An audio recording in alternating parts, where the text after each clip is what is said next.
as the bodies were being unloaded from the military aircraft at the time.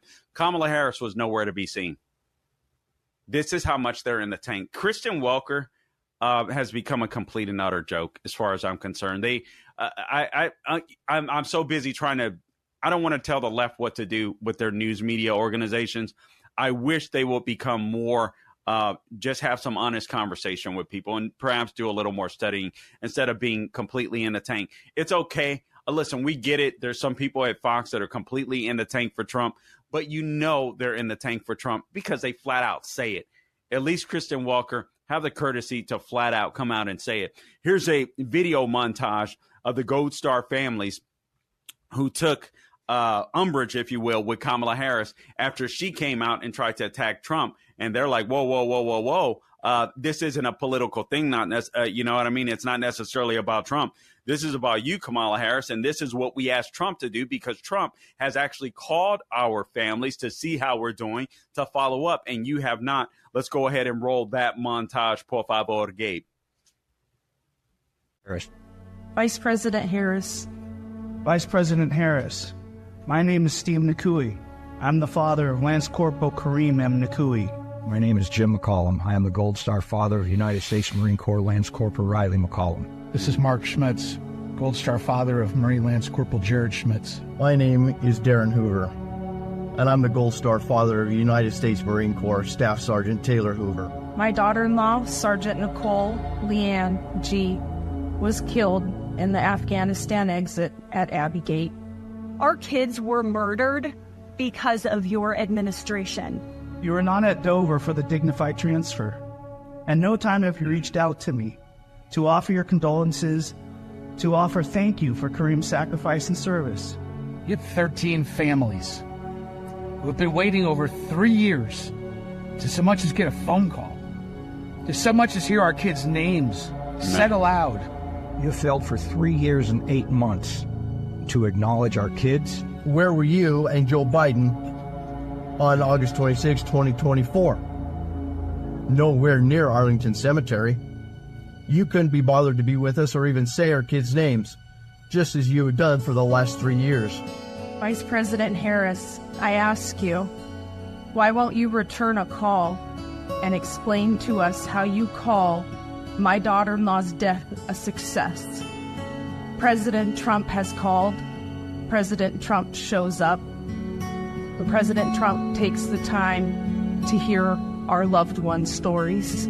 We invited him to be there. These are the only memories we get to make with our son, and it is you who is playing politics and trying to detract from our memories made that day.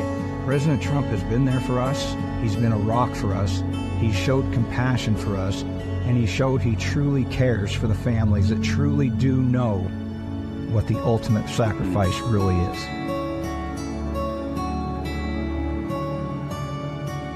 I got to tell you, man, that one got me. That one got me.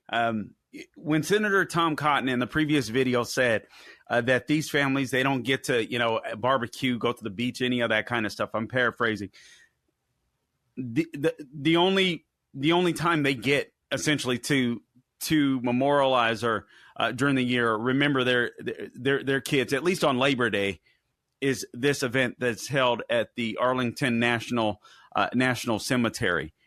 And Kamala Harris, how dare you even have the audacity, you fake, phony punk, to put out a X post trying to scold Trump when it was you and Joe Biden that were desperate, because you're so feckless and weak when it comes to foreign policy. It was you and Joe Biden that were so freaking weak and politically calculated that you wanted a photo op for 9/11.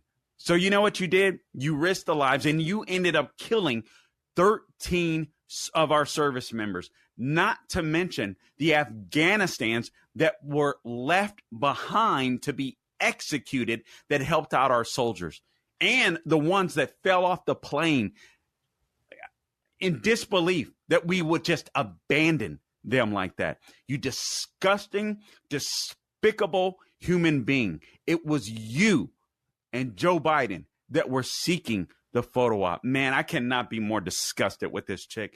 I pray to God she doesn't step foot near the White House. She shouldn't even be the vice president. She shouldn't be a senator. This lady is completely unworthy of the office that she holds and the office that she's seeking. It's Anyway, Mark Schmitz, one of the Gold Star dads, had a message all to himself. All of them did. We just don't have time to play all of them, but I wanted to play his.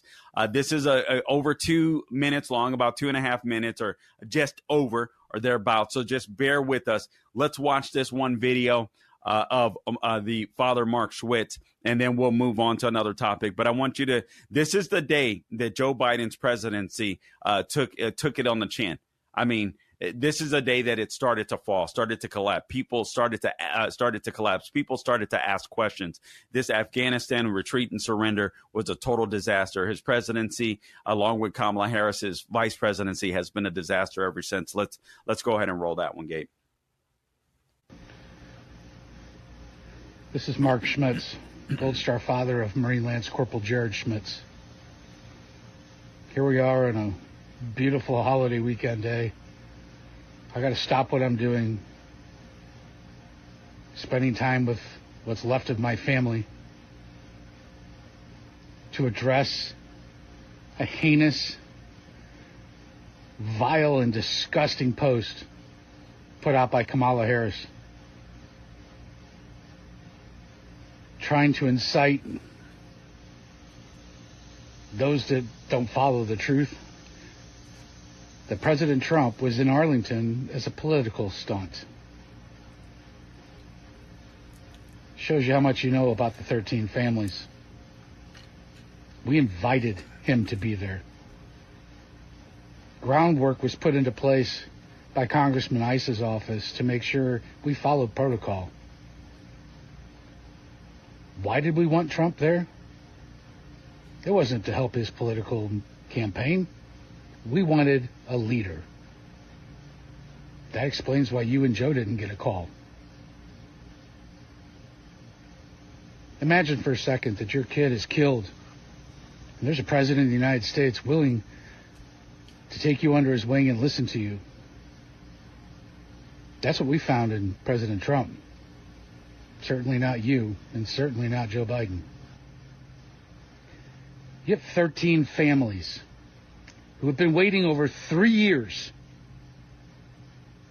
to so much as get a phone call, to so much as hear our kids' names said aloud in the halls of Congress, at a State of the Union, hell, anything. The irony behind your post that you give a rat's ass about our military or our veterans, Jared's brothers and sisters in arms, the rest of the 12, their brothers and sisters in arms, is an outright lie. We're living proof of that. You're despicable. You have zero business running this country. And I pray to God, Americans wake the hell up and get your ass out of office. You have spit in our face for the last fucking time.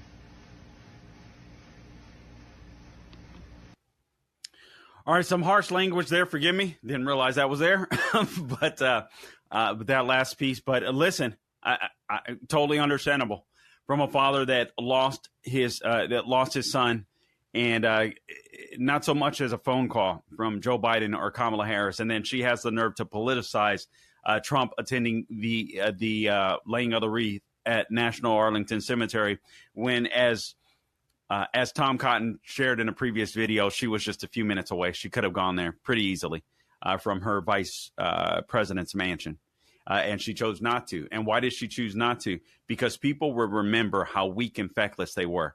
All right. Let me share this some information with you that I don't think bodes well for the Kamala Harris campaign. And again, I listen, guys, don't rest on your laurels. Don't anybody stay home everybody do your part. Make sure you vote early, try to convince somebody else to vote, get involved if you can, where you can, donate if you've never donated before.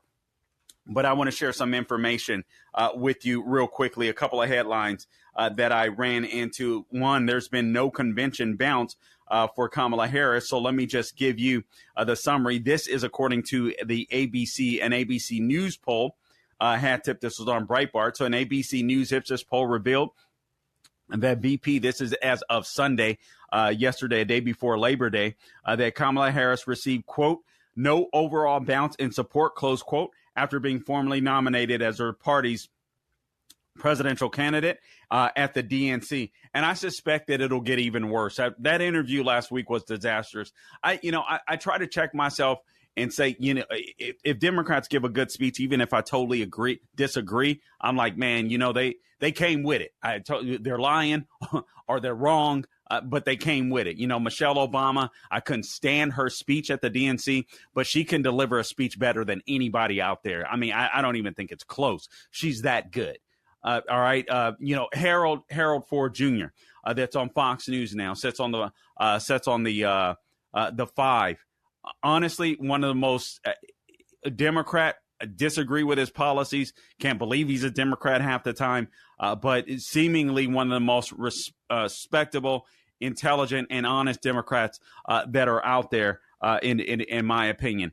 But when it comes to Kamala Harris, I think she's a disaster. I did not think her speech was that good. I thought her speech was average. At best. But, some people thought it was the bee's knees. I just did not. The poll shows that Harris's race against former President Donald Trump is essentially the same now as it was before the Democratic convention. This, according to ABC's Gary Langer. His online survey conducted from August 23rd through 27th in English and Spanish with a quote-unquote random national sample of 2,496 adults found that 50% of respondents favored Harris and 46% favored Trump.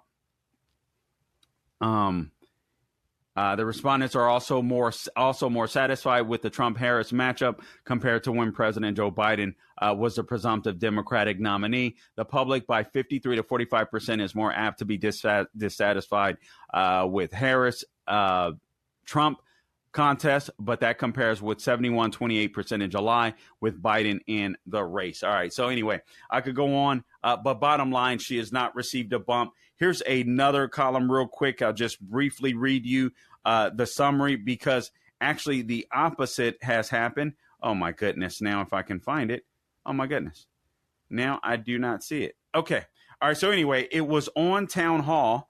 I don't know why. Let me make sure. I apologize. Man. Okay.